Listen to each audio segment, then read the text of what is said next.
চলমান খুন ধর্ষণ ও নারী নির্যাতনের প্রতিবাদে কালীগঞ্জে সাধারণ ছাত্রছাত্রীদের আয়োজনে আজকের এই মানববন্ধনের উপস্থিত কালীগঞ্জ সাধারণ ছাত্রছাত্রীবৃন্দ উপস্থিত কালীগঞ্জের আপামর জনতা সকলকে জানাতে চাই, আপনারা লক্ষ্য করছেন সারা দেশে হঠাৎ করে কেমন যেন ধর্ষণ খুনের পরিমাণ বেড়ে গিয়েছে। 5 আগস্টের পরে সরকারের দোসররা বাংলাদেশকে অস্থিতিশীল করবার জন্য এখন রাজ্যের তারা এই বাংলাদেশকে নানাভাবে নির্যাতন নিপীড়নের মাধ্যমে অস্থিতিশীল করার পরিবেশ সৃষ্টি করছে। আমরা লক্ষ্য করছি সামান্য 8 বছরের শিশু থেকে শুরু করে আমাদের মা বোনেরা যেখানে সেখানে ধর্ষণের শিকার হচ্ছে।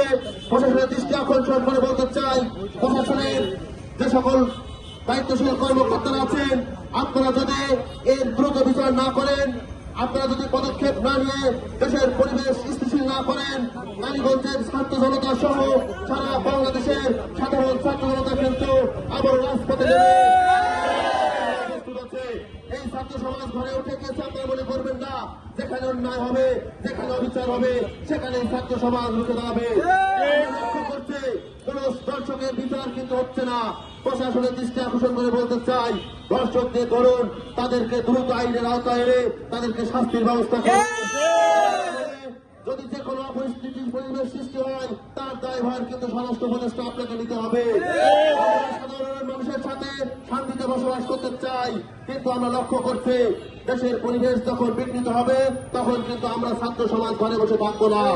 ছাত্র সমাজকে হুঁশিয়ারি দিয়ে বলতে চাই, যখন কোথাও কোনো অনিয়ম, যখন কোথাও কোনো নির্যাতন নিপীড়ন আসবে, আমরা একত্রিত হয়ে তাদের কাজ মিলিয়ে আন্দোলন সংগ্রাম করে সেই ভিকটিমের সুষ্ঠু বিচার আমরা দাবি আদায় করে ছাড়ব। সকলকে ধন্যবাদ জানিয়ে আপনারা উপস্থিত হয়েছেন।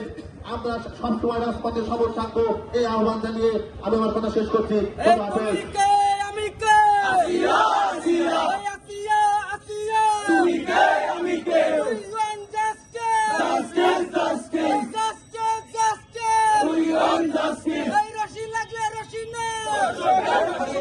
দর্শকের ফাঁসি দে।